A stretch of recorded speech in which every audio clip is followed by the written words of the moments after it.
Hello అండి, welcome to our channel. నేను వచ్చేసి అందరికీ హ్యాపీ మార్నింగ్ అండి. ఈరోజు వచ్చేసి మా ఇంట్లో గేరకాళ్ళ పులుసు అయితే ఈ విధంగా తయారు చేశాను. అది మీకు ఈ వీడియోలో షేర్ చేశాను.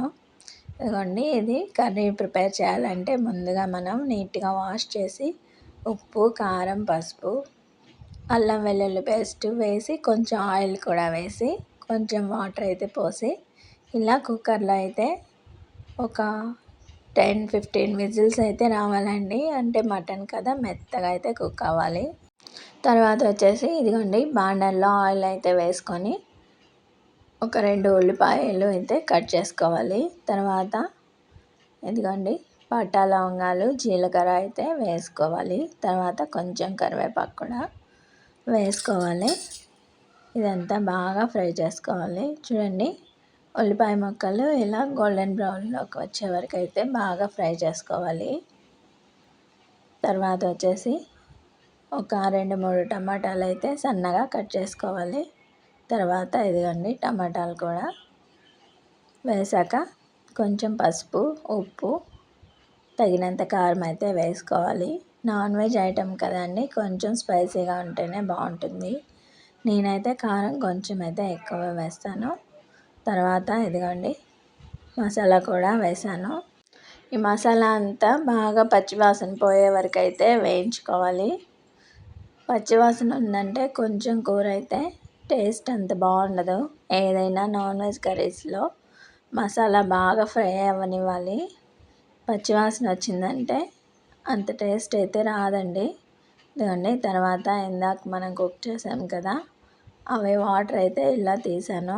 ఇవి వచ్చేసి మనం కర్రీ ప్రిపేర్ చేసాం కదా, అప్పుడైతే దాంట్లో యూస్ చేసుకోవచ్చు. లేదంటే సూప్ లాగా అయితే మనం ప్రిపేర్ చేసుకోవచ్చు. ఇదిగోండి, మసాలా అంతా బాగా ఫ్రై అయింది కదా. తర్వాత ఇవి వచ్చేసి మనం కుక్ చేసిన ముక్కలన్నీ ఇలా బాగా వేసుకొని ఫ్రై చేసుకోవాలి. ఆల్రెడీ ఇందాక మెత్తగా కుక్ అయ్యాయి కదా, ఇప్పుడు ఇంకా మసాలా అయితే బాగా పడుతుంది ముక్కలకైతే. ఇలా బాగా మగ్గనివ్వాలి. తర్వాత మనకి ఎంత గ్రేవీ అయితే అవసరం ఉంటుందో అంతవరకు అయితే వాటర్ యాడ్ చేసుకోవచ్చు. నేనైతే నార్మల్గా అంత ఎక్కువ కాకుండా తక్కువ కాకుండా లిమిట్గా అయితే వాటర్ అయితే ఇలా యాడ్ చేశాను. ఇదిగోండి, మామూలుగా అయితే మా అమ్మ అయితే ఇది కర్రీ అయితే చిక్కబడడం కష్టమండి. అందువల్ల అయితే కొంచెం కందిపప్పు విడిగా అయితే ఉడికించి అది మెత్తగా ఎనిపి మామూలుగా ఇలా గేరకాళ్ళ పులుసులో అయితే యాడ్ చేస్తుంది. ఆ టేస్ట్ అయితే కొంచెం వేరుగా ఉంటుంది. నేనైతే అలా కాకుండా జస్ట్ నార్మల్ మసాలా ఇలా ఈ విధంగా అయితే ప్రిపేర్ చేస్తాను. ఇదిగోండి, మరీ హై ఫ్లేమ్లో కాకుండా లో ఫ్లేమ్లో కాకుండా మీడియం ఫ్లేమ్లో అయితే కుక్ చేసుకోవాలి. ఇదిగోండి, మామూలుగా చాలామంది అయితే కంది పులుసు కూడా అదేనండి, కందిపప్పు ఉడకపెట్టి వేస్తారు కదా, ఆ విధంగా అయితే ప్రిపేర్ చేస్తారు కొంతమంది అయితే. నేనైతే మామూలుగా ఈ విధంగా అయితే ప్రిపేర్ చేశాను. ఇదిగోండి, మెత్తగా కుక్ అయింది కదా, మనం ఇందాక వేసిన వాటర్ కూడా బాగా మిక్స్ అయిపోయి గ్రేవీ ఈ విధంగా అయితే చిక్కబడింది కదా. ఇప్పుడైతే కరెక్ట్ క్వాంటిటీ ఏంటి సరిపోతుంది. ఫైనల్గా కొత్తిమీర అయితే ఇలా చల్లుకోవాలి.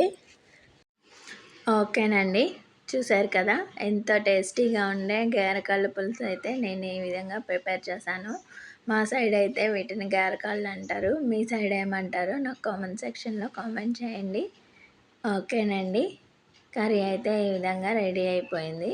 అండ్ వీడియో నచ్చితే లైక్ చేయండి, షేర్ చేయండి, అండ్ ముఖ్యంగా సబ్స్క్రైబ్ చేయండి. ఉంటానండి, బాయ్.